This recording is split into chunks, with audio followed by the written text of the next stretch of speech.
Boa noite, povo. Tranquilo? Vamos dar seguimento aí à nossa conversa sobre a vida do mestre Kenon Wabuni. Só esperar seu Rafael chegar aí pra gente bater um papo. E conforme forem surgindo dúvidas, se essas surgirem, por favor, perguntem.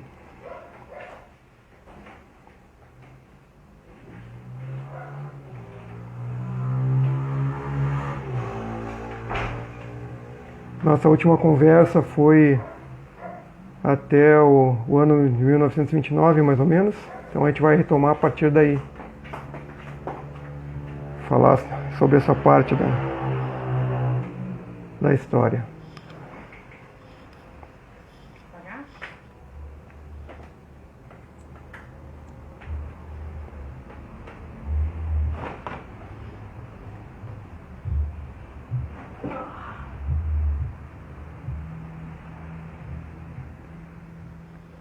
Esperando a entrada do Rafael.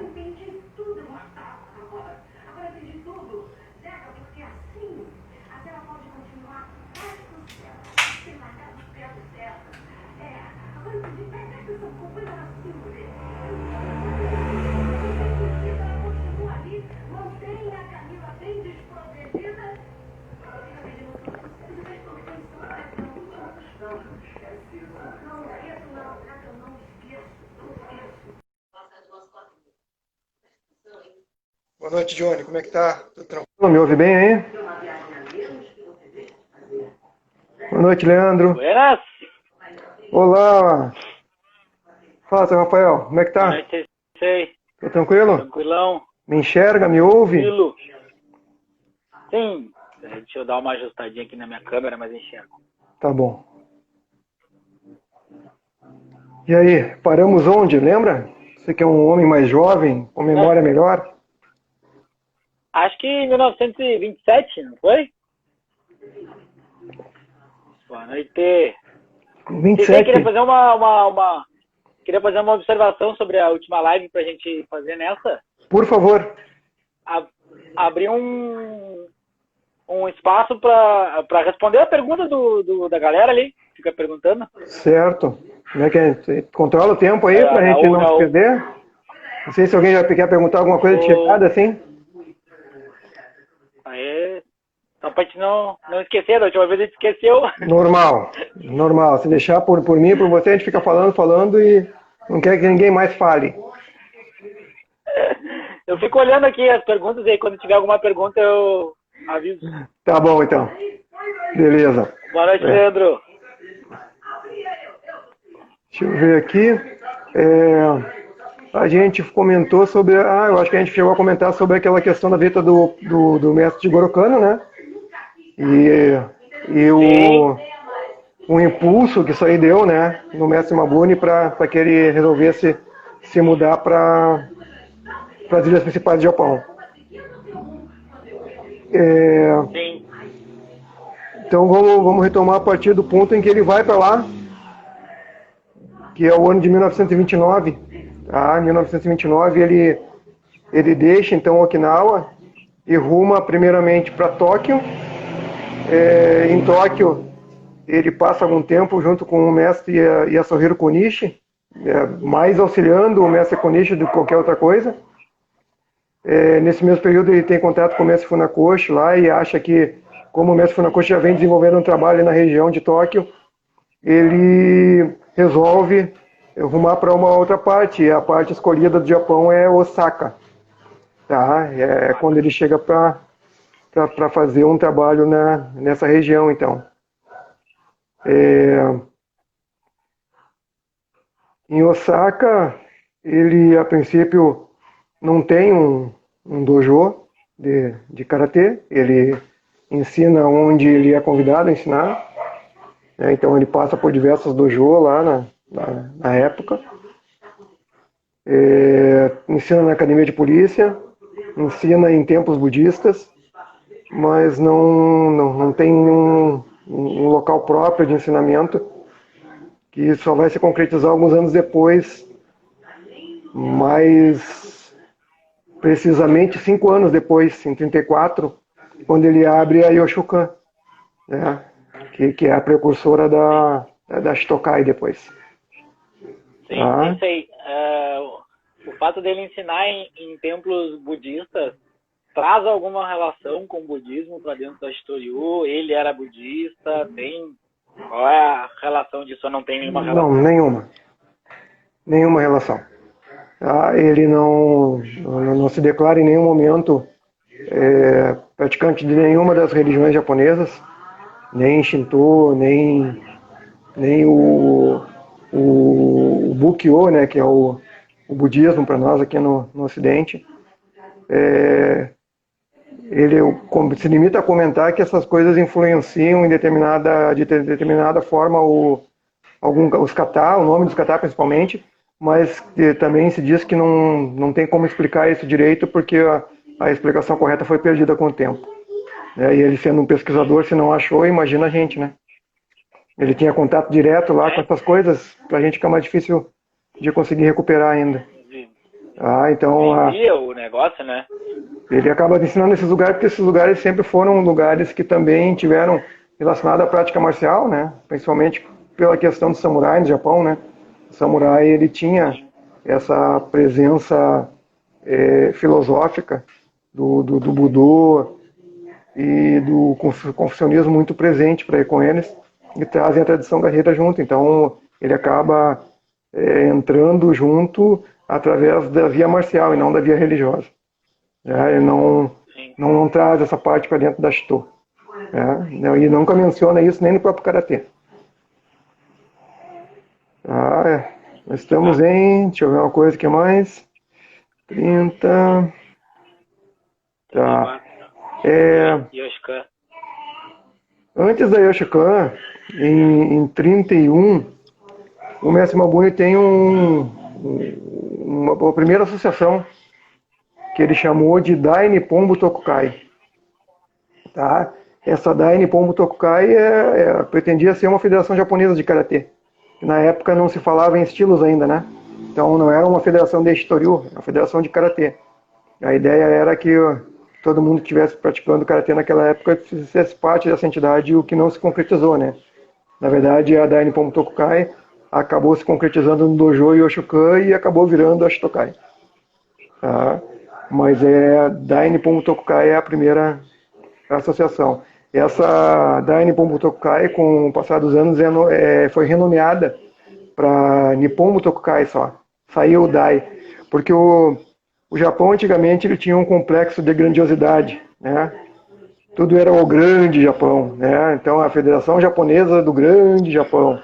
Tá? Daí, com o passar dos anos, eles ficaram um pouco mais humildes e deixou de ser o grande Japão e passou a ser apenas o Japão. Tá? Então, por isso a troca do nome da associação também, né? Sai de Dai para simplesmente Nippon Butokukai. A associação japonesa, a entidade japonesa que regulamentava as artes marciais na época não era a Dai Nippon Butokukai. A Dai Nippon Butokukai, ela regulamentava todas as artes, né? E no caso, a Nippon Butokukai, a ideia era a regulamentação apenas do Karatê. Era uma coisa específica. É que nem a gente antigamente... Não é a mesma, né? Não, são entidades distintas. A Dai Nippon Butokukai é um órgão governamental e a Nippon Butokukai é uma associação fundada pelo mestre Mabuni e outras pessoas que praticavam Karatê na época, né? Tiveram a ideia. É a mesma coisa que nós antigamente, quando não tínhamos a Federação de Karatê aqui, que fazíamos parte da Federação de Pugilismo. Tá? Então o pugilismo regulamentava tudo que era de luta, tudo que era luta, né? A mesma ideia a Nippon Butokukai. A Dai Nippon, né? Dai Nippon Butokukai, ela regulamentava todos os Budô, né? Entre eles o Karatê. E a ideia do mestre Mabuni de fundar essa associação de Karatê especificamente era fazer algo voltado especificamente para a arte. Tá? Obviamente, estava vinculada também a Dai Nippon Butokukai e respondia às regulamentações que por ela eram estipuladas, né? Não tinha como fugir disso na época. Né? Na verdade, até que a Segunda Guerra Mundial se concretize e que depois do encerramento dela, a Dai Nippon Butokukai seja extinta, Tudo e qualquer associação de karatê ou de qualquer arte marcial japonesa estava vinculada a ela. Não tinha como separar isso. Tá? Nesse período também o mestre Mabuni começa a ensinar em diversas universidades, né? Não só nessas localidades que a gente já mencionou, mas também em algumas universidades da região ali. Né? Existia como é que a gente pode chamar, uma demanda, né, pelo karatê nessas localidades, e como o mestre Funakoshi já vinha fazendo algum trabalho lá no lado de Tóquio também, dentro dessas entidades, o mestre Mabuni começa um trabalho em Osaka no mesmo sentido. Tá? Foi uma forma de fazer também com que a coisa expandisse, né. Por esse período aí também, o mestre Mabuni chegou a treinar um pouco com o mestre Kambun Uechi, do Uechi-ryu. O pessoal diz que dizia treinar é uma coisa meio forte, porque na verdade foi assim, ele procurou o mestre Uechi lá numa localidade do Japão que chama Wakayama, e ele conversou, trocou ideias, são conceitos de arte marcial com o mestre, e observou o mestre se mexendo e fazendo técnicas e coisa. Então, a partir dessa conversa e a partir das conclusões que ele tirou, através da observação também, ele acaba desenvolvendo um exercício que a gente chama hoje de Shinpa. O Shinpa é o resultado dessa interação que ele teve com o mestre Uechi do Uechi-ryu. Se tu olhares assim o kata, para quem conhece, tu vê que tem bastante movimentação de punho, coisa mais curta, parecida com as características do Narate, e muito semelhantes ao que se faz no próprio Uechi-ryu, né? Não se tem notícia que ele tenha tido prática com esse mestre, só essa conversa, essa interação, troca de ideias, de conceitos, né? Eu acredito que o mestre Mabuni tenha conversado com ele mais sobre como as coisas funcionavam na China, porque ele tinha muito interesse com essa parte chinesa, e o mestre Kambun Uechi praticamente formou o estilo dele na China. E quando veio para o Japão, demorou muitos anos até conseguir abrir isso. Conseguir não, querer abrir isso para o público em geral. Ele não conta a história que o mestre Uechi não era muito chegado no modo de vida japonês, ele preferia a forma chinesa de viver.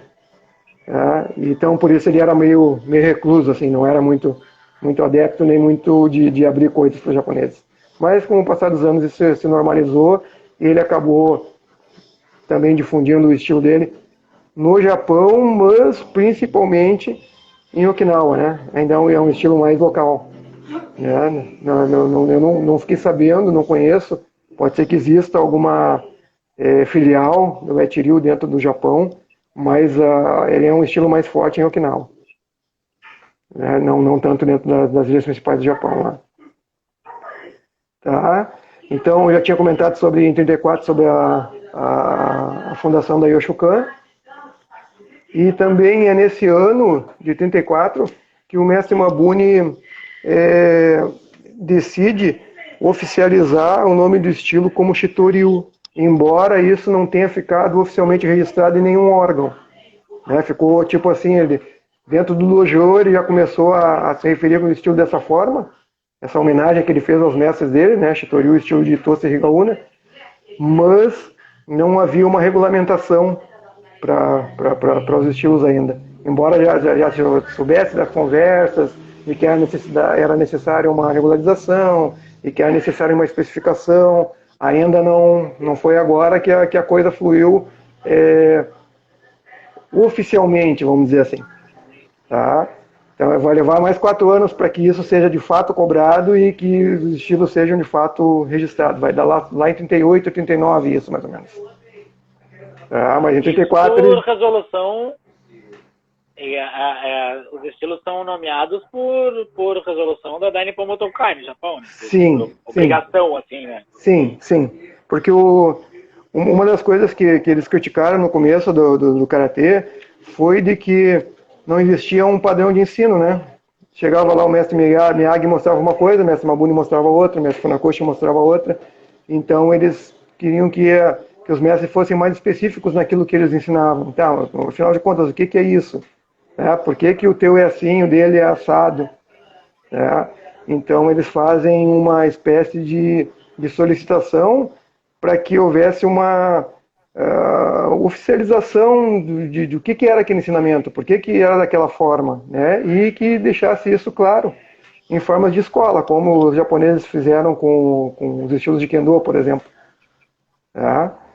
Então eles pegam e fazem essa solicitação, e essa solicitação ela uma solicitação é uma forma agradável de dizer, né? Ó, faz isso aí, senão não vai rolar reconhecimento. Né? Então a coisa é mais ou menos por aí que vai.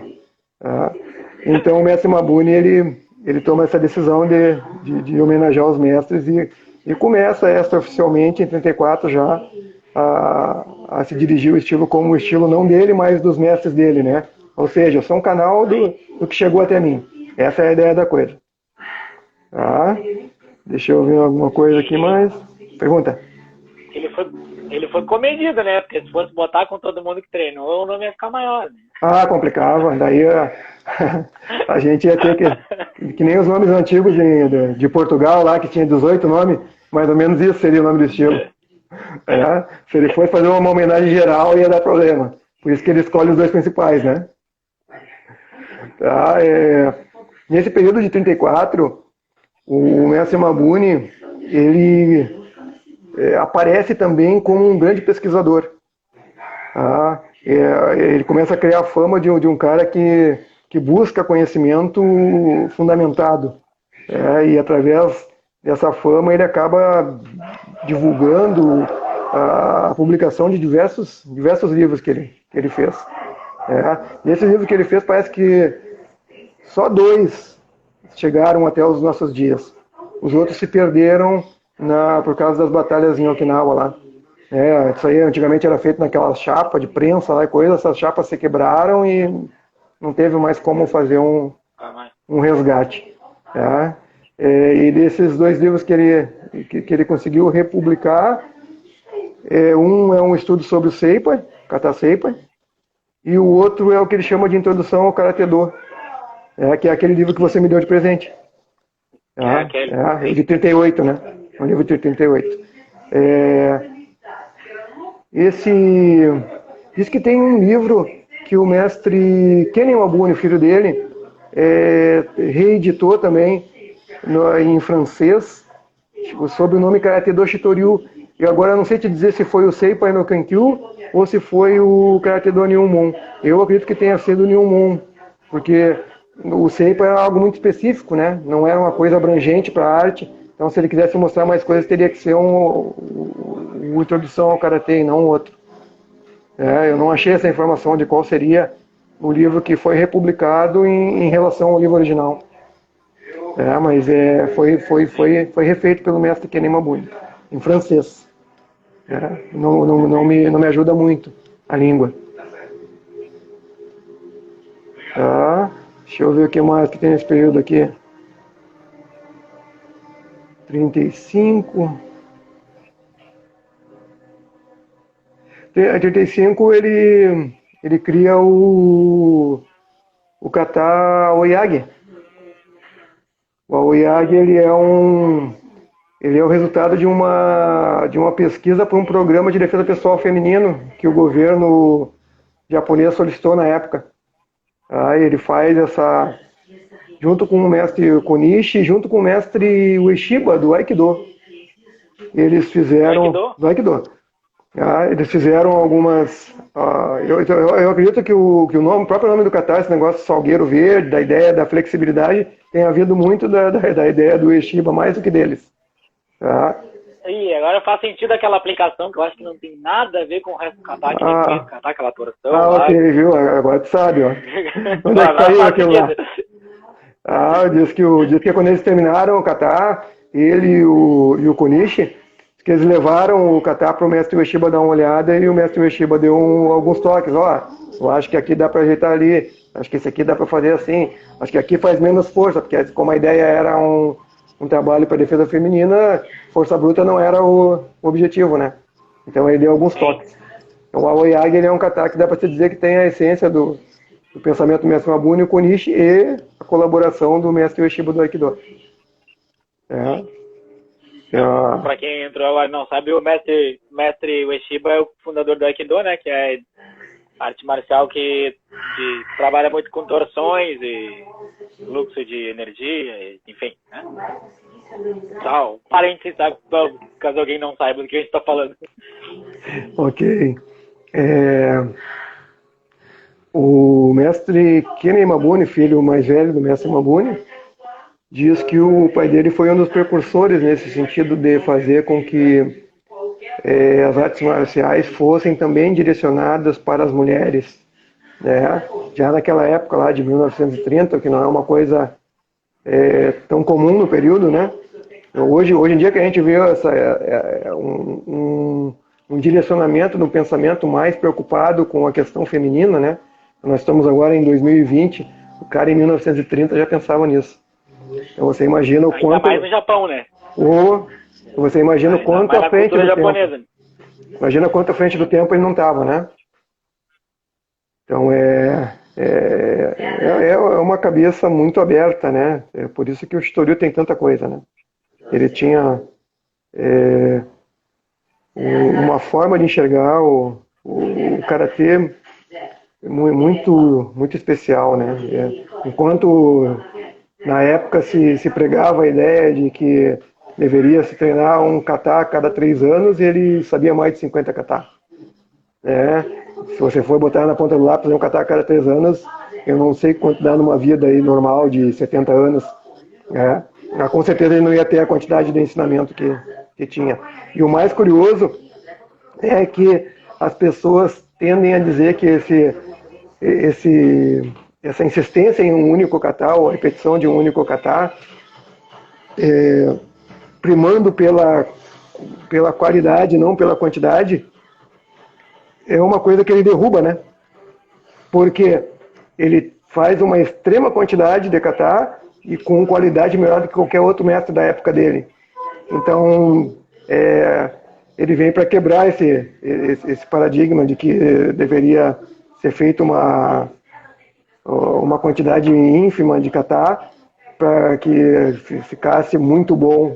Ele acabou sendo um dos maiores conhecedores de kata da época dele, um dos maiores pesquisadores nesse sentido, uma referência para os outros mestres, quebrando essa ideia de que antes a qualidade do que a quantidade, né? Ele faz um trabalho de quantidade e qualidade ao mesmo tempo e com muita competência. Enfim, também outro paradigma quebrado por ele na época, né? Ele vem assim sempre fazendo coisas que para o período eram completamente atípicas, né? Inclusive uma coisa básica que para o período é atípica é a questão da pesquisa, do estudo. Ele nunca vai escrever nada sem que seja fundamentado. É por isso que às vezes, quando você vê um ensinamento dele ou tem contato com algum livro dele, às vezes o que está lá contradiz o que foi dito por algumas outras pessoas. Então, se estranhar, melhor se apoiar no que ele escreveu do que qualquer outra coisa, porque foi pesquisado com certeza. Não foi só dito por dizer ou porque ele ouviu falar. Ele faz sempre uma pesquisa em cima daquilo que está escrevendo, tentando trazer as coisas de forma mais clara possível, né? Dentro daquilo com o qual ele teve contato, obviamente, né? Era um cara diferenciado. Sim. Johnny está comentando aqui, que concorda aqui com o Johnny comentou, concorda com a ideia de quanto mais catar, mais trabalha, né? Eu sou suspeito para falar, porque a gente treina Shitoi, a gente tem que treinar muito kata, né? Mas eu acredito que treinar um kata mais avançado, quando tu tá treinando um kata mais avançado, tu tá treinando os básicos também, né? Porque as coisas acabam se repetindo de alguma forma, né? Então, claro, tem que ter essa consciência, né? Acho que o Mabuni talvez tenha treinando os kata que ele fez, assim, eu enxergo bastante esse link, assim, de vou fazer esse aqui que linka esse com aquele, que, né, dessa graduação de ensinamentos, né. É que ele vem no caminho contrário do nosso, né? Ele vem do complexo para o simples, né? Não existia Kihon Kata, não existia kata intermediário, e eles criam para facilitar a nossa vida, né? A gente vem ao contrário, a gente vem subindo a escada já dentro de um caminho facilitado pelos mestres, mas às vezes a gente se perde na poeira no sentido que você mesmo comentou aí, tipo assim, ó, se eu vou fazer os 5 rean, por exemplo, num treinamento que eu decidi fazer no sábado de manhã lá, por exemplo, por que não treinar então o Kosokundai, onde estão os 5, não tem necessidade de eu estar batendo em cima daquilo ali. Eu penso assim como você. Claro, quando eu vou começar a ensinar alguém, o ponto de vista daí fica um pouco diferente, porque fica difícil de eu começar um kata Kosokundai para uma criança, por exemplo, né? Então o cara vem periodicamente. Mas a gente que já treina há algum tempo, que já está na estrada faz um tempinho, é muito mais lógico você treinar um kata superior que já vai abordar exatamente as mesmas técnicas que também tem nos katas básicos e algo mais, né? Com certeza. O Suparimpei é um baita exemplo, o Johnny falou aí. Suparimpei. Dentro do ensinamento do Rigaona, tá ali, quase toda a movimentação de todos os 12 katas tem ali no Suparimpei. Tem, dificilmente tu vê algum outro kata tão completo, né? É fato. Tá, deixa eu ver se para não me perder aqui de novo.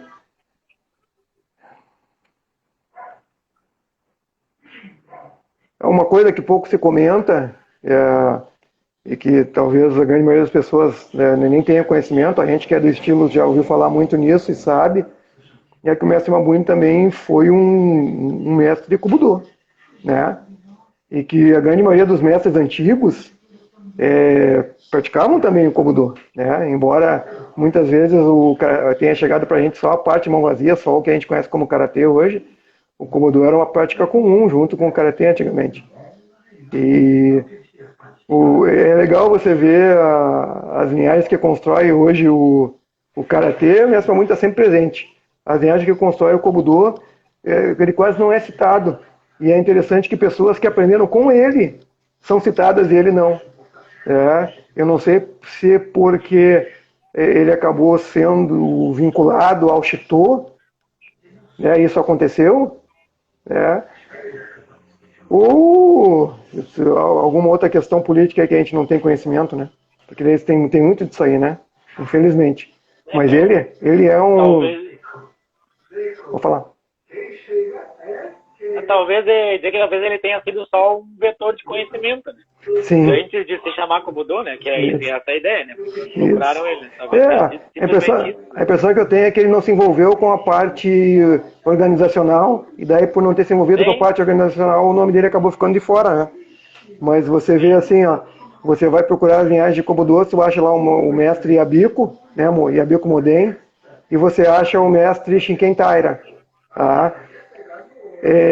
O Moden e o Mabuni foram contemporâneos, e é o Moden que indica o Mabuni para o Taira para treinar Kobudo, dizendo que ele tinha muito conhecimento lá que não existia em nenhum outro lugar de Okinawa, era só ele que tinha. E o Taira faz esse link com o Mabuni e preserva os exercícios hoje que são diretamente aprendidos com ele. Até hoje está nas linhagens de ensino aí da Federação Japonesa de Kobudo, né? Então, ele tem pouco reconhecimento nessa parte, mas foi um ótimo canal e dominava muito bem o bastão e o sai. De outras armas eu nunca tive conhecimento que ele tivesse lidado com elas, né? Mas o bastão e o sai, sim. Ele deixa exercícios de bastão registrado, deixa exercício kata de sai registrado, e em grande quantidade, inclusive. Dizem até que eu nunca vi todos os katas, mas eu sei que ele fazia todos os rean com sai. Todos eles. Eu conheço só um. Os outros não. Mas ele fazia os 5. 5 reais com sai na mão também. Aproveitava o catar para fazer um catar de sai. E se você analisar os movimentos, você vai ver que até não é tão difícil. Para quem conhece o sai, ele fica fácil até de você adaptar. Né? Mas eu nunca vi todos, eu conheço só um. Esse um a gente vai, inclusive, para passar ele também aí para o pessoal que tem treinado como Budô conosco. Mas se a gente tiver a oportunidade aí de conhecer alguém que domine isso, depois a gente resgata. Né? Como a gente tem feito até hoje tudo, né? Então o mestre Mabuni virou uma referência como pesquisador, virou uma referência como mestre de kata, era uma referência também como mestre de Kobudo, embora não tenha o reconhecimento que deveria. Enfim, é o que a gente conhece como um mestre mesmo, né? Um cara que domina diversas coisas e dominava mesmo, né? Não era algo superficial, sabia o que fazia. E ele virou referência por isso, porque as pessoas que não sabiam o que faziam procuravam ele para saber. Esse kata aqui, qual é a aplicação? É essa. Esse movimento aqui, para que serve? É aquele. Então ele virou isso aí. Ele virou uma fonte de pesquisa viva na época. Tem muitas coisas que se faz no karatê moderno hoje que vem dele, mas que a gente não comenta em voz alta para não arranjar confusão política. Tá? Melhor não. Tá? Uma coisa interessante, o Shitoryu é um estilo grande, né? Um estilo enorme pela quantidade de coisa que ele aprendeu e a quantidade de coisa que ele buscou e juntou. Mas a ideia por trás da Shitoryu é uma coisa interessante, porque ele queria reunir todo o karatê que existia em Okinawa na época. Não para ele, mas para todos. Mas no fim, como o pessoal não acompanhou a ideia, ele acabou gerando o estilo dele, né? Mas o pensamento original era de que ele conseguisse fazer com que todas as coisas que estivessem naquele momento ali disponível do karatê em Okinawa fosse colocado em uma metodologia e que essa metodologia fosse levada por todos os mestres. Né? Por isso, tanta coisa, por isso tanto kata, por isso tanta diversidade técnica de formas de movimentação, porque ele te aprendeu de todo lado, de todas as formas. Não se prendeu a uma única linha, né? Inclusive, dá para se dizer que não se prendeu nem a uma única nacionalidade. Também pegou muita coisa da China para buscar um retorno às origens da coisa, né? Tem tudo a ver com essa parte dele aí. De 38 até 52, quando ele faleceu, existe uma evolução da Shitoryu. Não tem como você especificar o que aconteceu e quando aconteceu, mas vem gerando isso que a gente conhece hoje como o nosso estilo, né? Não foi uma coisa feita num dia ou em um mês, foi uma coisa feita através dos anos. O que deu certo ficou, o que não deu certo foi aperfeiçoado. Algumas coisas com certeza devem ter sido tiradas e nem chegaram até nós, a gente nem chegou a conhecer.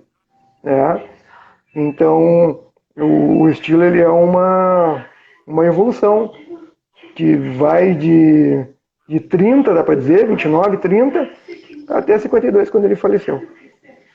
O pessoal comenta que ele tinha algumas coisas para concluir ainda, algumas coisas que ele queria fazer ainda em relação ao estilo quando faleceu, né? Então, as coisas ficaram do jeito que ele queria até aquele momento, mas ele ainda queria modificar algumas coisas. Agora, não sei se na quantidade ou na qualidade, né? E também nunca achei uma informação que dissesse o que especificamente ele queria colocar, né? O que especificamente ele queria tirar. Mas dizem que ele não teve tempo de terminar aquilo que ele começou, né? E faleceu do coração, né? Foi algo assim inesperado, né? Não, de certa forma morreu jovem, né? Ele morreu com 62 anos, quase 63. Então, para um japonês isso é guri, né? Morreu um gurizinho ainda. Menino, se levar em conta o filho dele, que morreu com 97, 98 anos, ele morreu com guri. Agora, né? É. Não faz muito que morreu o Kenny, né? 2015. Fazem 5 anos, 2015, 5 né? anos agora. 5 anos agora. E ele manteve a Yoshikan desde 31, foi quando ele fez a Yoshikan? Não, 34. 34. E ele manteve até 52, quando morreu? Não. Porque assim, ó, quando ele começa a expansão mais larga da coisa, a Yoshikan virou só um dojo. Um local específico, já não se referia a ele mais como algo relacionado aos ensinamentos, mas a um lugar específico.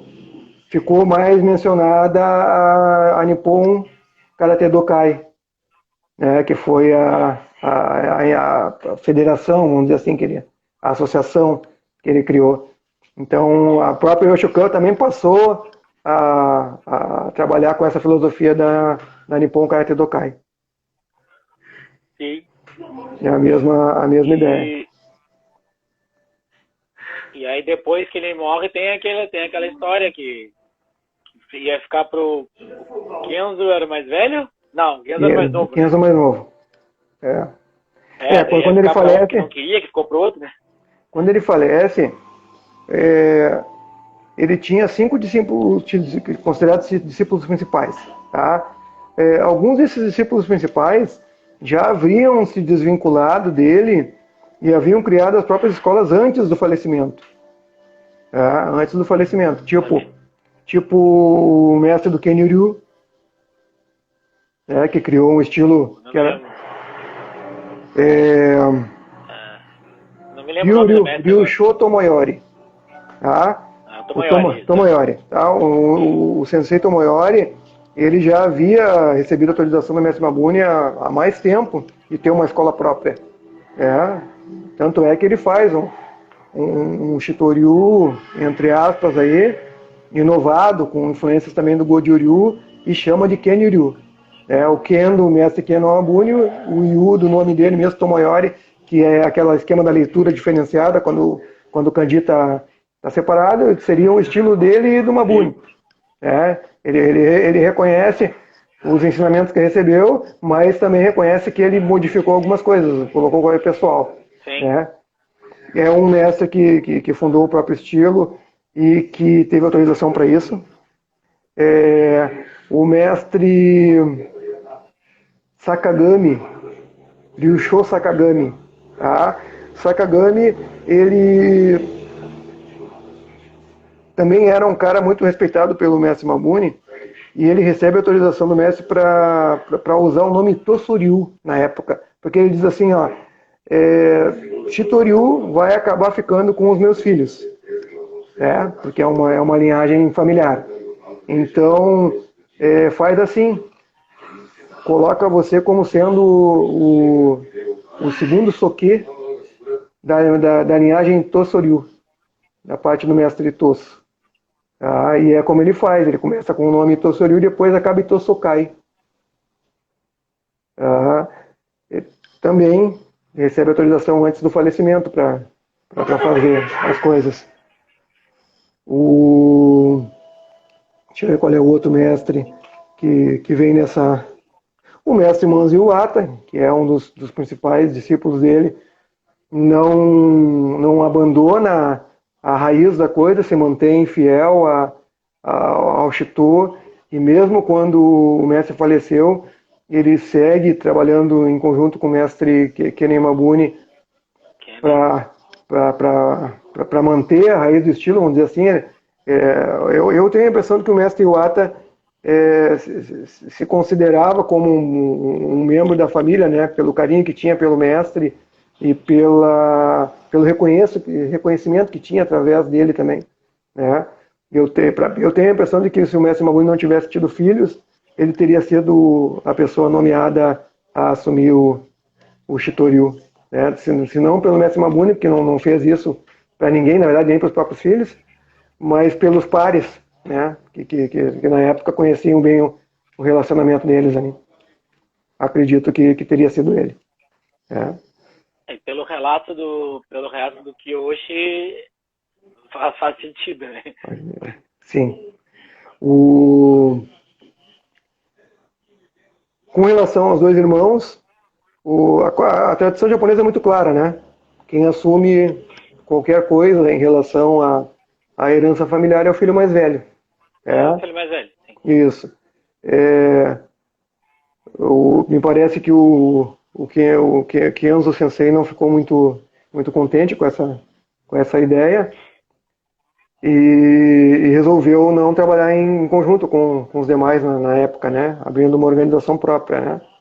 Conta a história dele, daí vem na biografia dele, eu li algumas coisas nesse sentido, de que ele recebe a motivação da mãe dele para isso também. Né? A mãe dele incentiva ele a retomar o dojo original do pai e a fazer um trabalho, então, que ele achava que deveria ser feito com relação ao Shitoryu, que é quando surge a International Karate Dokai, que queria ser a continuidade da Nippon Karate Dokai, que é a associação aquela que foi fundada lá em 31. Essa é a ideia dele. Aí ele passa a fazer um trabalho em separado dos demais, fazendo esse resgate, né? Eu não sei o que na verdade ele resgata, mas dessa associação original. Tá? Por que eu faço essas aspas? Porque assim, ó, eu vejo muitos ensinamentos que a gente sabe que foram feitos depois dessa associação e que também está no ensinamento do mestre Kenzo. Tá? Então, ele teve contato com outras coisas além dessa associação original. Né? Então, é por isso que eu digo que eu não sei o que foi que ele resgatou e o que foi que ele manteve até o momento que ele teve treinando com o pai dele. Né? Ele não parou lá, na verdade. O pessoal diz que ele usa o currículo original tal qual foi ensinado em 1929. Tá? Só que, por exemplo, o próprio kata que a gente viu agora há pouco, a Oyagi, é de 35, e está na listagem dos katas dele, o que não bate já com o currículo original.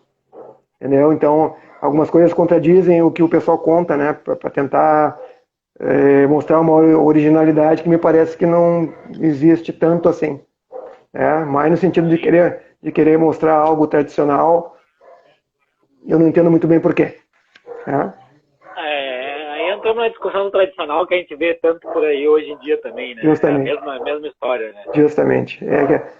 Querer dar um ar de o meu é mais original, mais puro do que o teu, né? Essa é a ideia.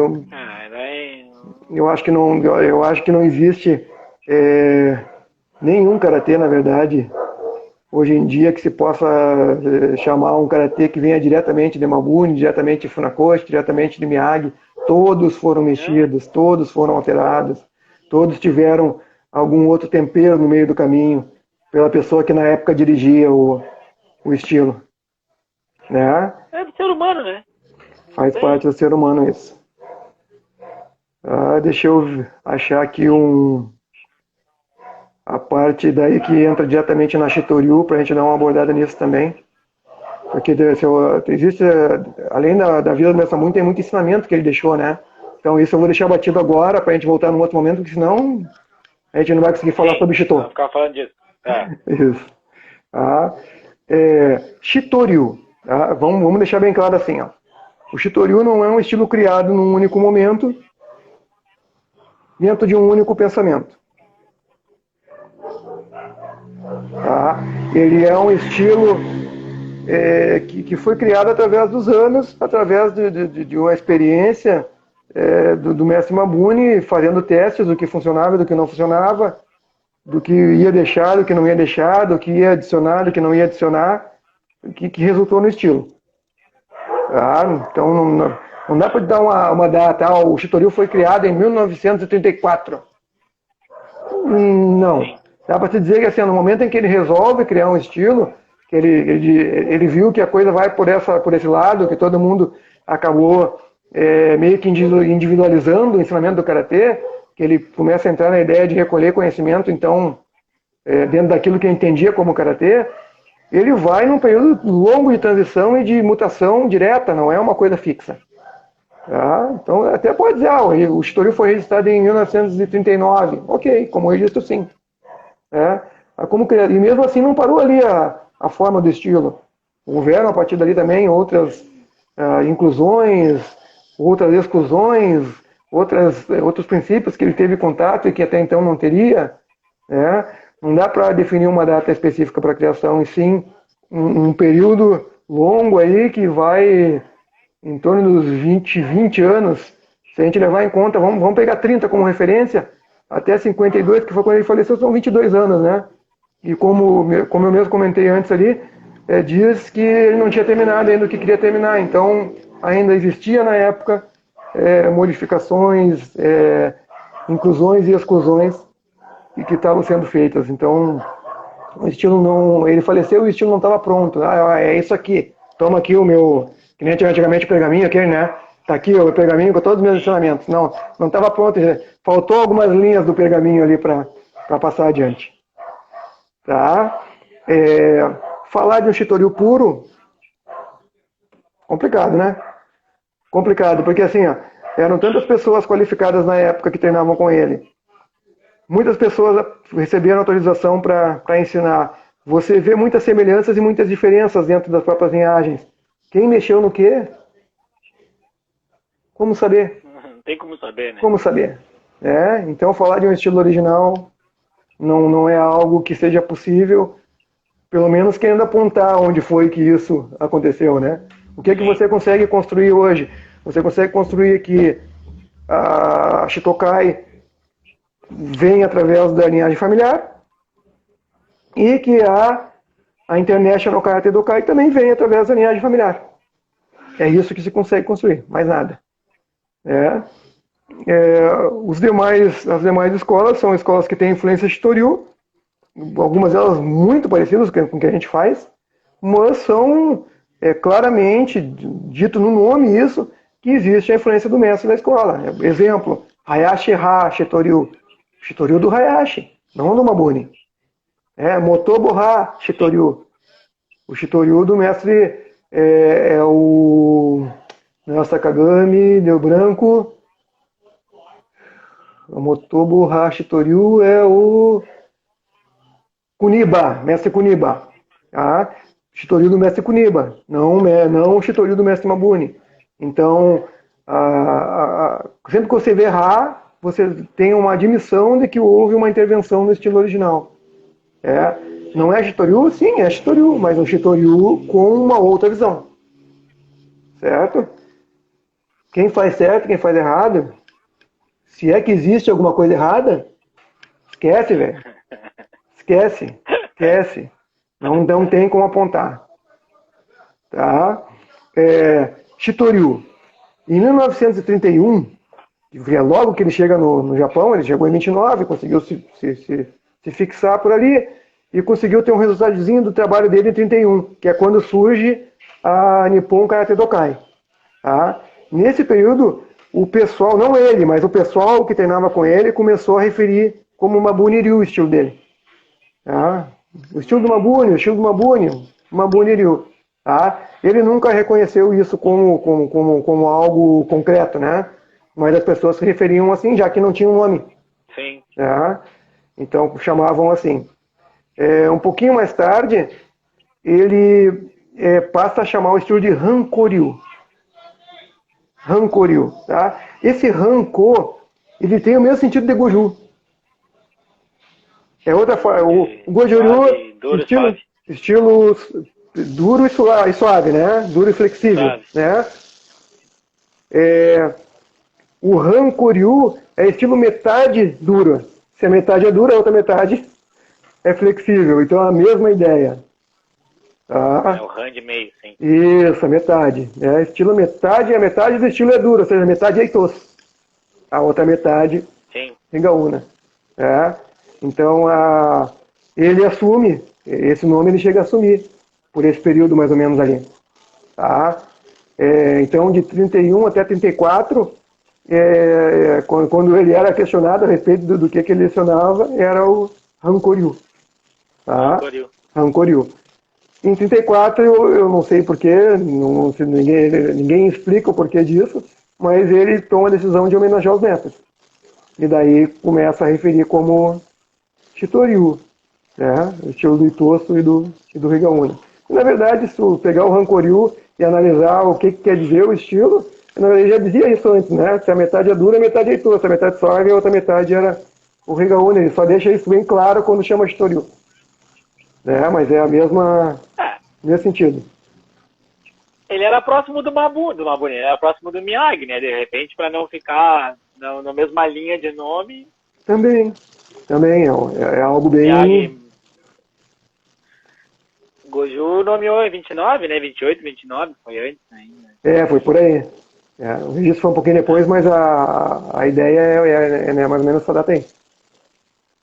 Tá? Rafa, nós temos 10 minutos ainda. Se o pessoal quiser fazer alguma pergunta, né? Abre aí, por favor. Ou mesmo, se ninguém perguntar, tu dá uma incrementada aí que a gente fala igual.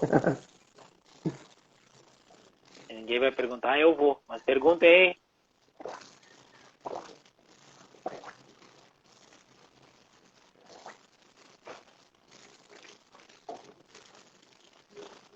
Nada? Como Mabuni morre, Kenny assume a linha familiar junto com o Manjiwata, ou o Manjiwata junta com ele depois e forma Shitokai? É tipo Depois. instantâneo, ele morre? Não, depois. Na verdade, ele morreu em 52 e até 60, 8 anos, né?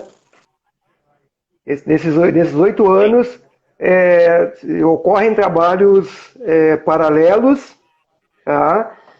Mas não se falava na época nem de separar e nem de unir. Tá? Se levou lá a Nippon Karate Dokai de Tóquio e a Nippon Karate Dokai de Osaka. Tá? Em Tóquio era o mestre Iwata que era o responsável, Osaka o mestre Kenei Mabuni. Então eles... E foi de propósito isso? Foi proposital essa divisão ou foi sem querer? Não, na verdade a divisão foi natural, né? Porque assim, ó, quando chegou, antes do mestre Mabuni falecer, o mestre Iwata se prontificou a abrir uma filial da escola na casa dele, na verdade. Tá? Sim. E então existiam 2 escolas, mas ensinavam teoricamente a mesma coisa. Né? E isso persistiu até que, quando chegou em 1960, o pessoal começou a pensar na ideia de que talvez unir força para trabalhar fosse algo mais interessante. Tá? Então, quando essa ideia de união acontece, é que também aparece a ideia da Shitokai. Troca-se o nome, né? Em vez de ser a Nippon Karate Dokai de Tóquio, a Nippon Karate Dokai de Osaka, passa a ser simplesmente uma única organização, Nippon Karate do Shitokai. Que é o que a gente conhece hoje como a federação, né? A JKF Shitokai. E que depois, com o passar dos anos, muitos anos, 30 anos depois, vai se tornar a Federação Mundial de Karate Shitoryu também. Porque até então era localizado no Japão, né? Depois, quando começa a abrir isso para o Ocidente, acaba também agregando esse pessoal de fora e criando uma federação para regularizar o estilo em nível mundial, não só em nível japonês, né? Em nível local. Sim. Mas trabalho paralelo até 60, em 60 se toma uma decisão de união, troca-se o nome para Shitokai, e daí ficam como se fossem filiais de uma única entidade, né? Com essa união, essa forma de trabalhar juntos, ela perdurou até 93, quando o mestre Iwata faleceu. Foi 93. 93 ele faleceu. Quando ele faleceu, claro, o pessoal continuou a trabalhar juntos, continuou sendo Shitokai, continuou tudo, mas se perdeu aquela baita referência que se tinha, né? Que se tinha o Kenei e ele como o mesmo patamar, né? Quando ele sai fora, o Kenei acaba encabeçando a organização pelo fato de ser o mais antigo, por ser um familiar, né? Todas essas coisas são levadas em consideração. Sim. Mas até 93 o trabalho foi conjunto e com respeito mútuo, né? Respeito mútuo. O mestre Manzo Iwata nunca desmereceu o trabalho do mestre Kenei e vice-versa. Né? Se respeitavam, se gostavam como irmãos, né? Que eu acho que era o objetivo do mestre, uma bonitinha na época para eles, né?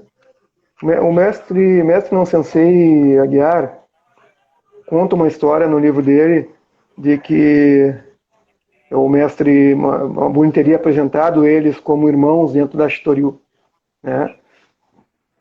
E que essa apresentação, essa forma de pensar que o mestre tinha foi respeitada pelo mestre Iwata e pelo mestre Kenei. Pelo Kenzo não, né? Kenzo afastou. Rebelde. Tá bom, né? Mais jovem, né? Os jovens são rebeldes. Os mais novos são sempre. Sempre agita a coisa. O que mais, Rafa? Acho por mim, não sei se o pessoal quer aproveitar. Temos o quê? 4 minutos?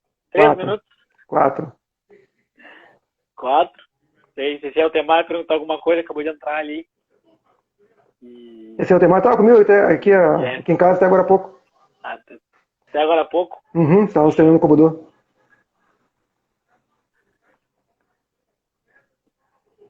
Acho que não tem mais nada. Eu tô ok. Tá.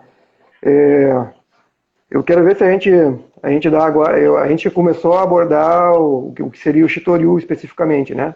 Não chegou a entrar em detalhes, mas no sentido de que não foi criado em um único momento e que há uma influência ampla de conhecimentos, né?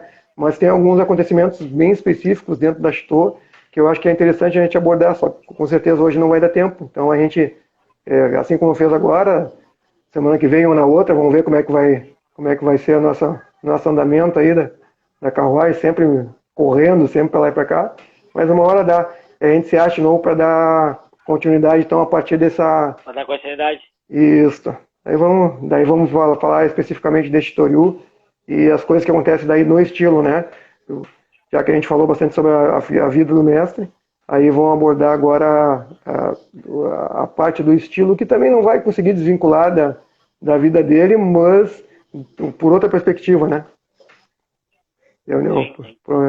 Você conseguir entender como é que o Shitoryu se desenvolve desde os primórdios até o dia de hoje. Daí provavelmente a gente vai voltar a falar sobre essas questões das filiais, sobre a questão da fundação da Shitokai, sobre a fundação da Federação Mundial, daí com datas bem claras e específicas para saber como é que isso rolou, né? Certo, Rafael? Sim. Tá. Certo. Nos vemos amanhã, né? Que hora tu vem amanhã? Vai chegar aí umas 15 para as 3, porque eu marquei para começar às 13, né? Eu vou chegar antes aí. Então tá, beleza, vou voltar. Pegou o endereço direitinho, né? Peguei. Tá. Vou estar esperando vocês, então. Tá? Qualquer coisa eu Então tá. tô pelo WhatsApp, é só gritar. Valeu, boa noite a você. Boa noite a todo mundo que nos acompanhou aí. Todo mundo. Valeu, obrigadão. Até a próxima.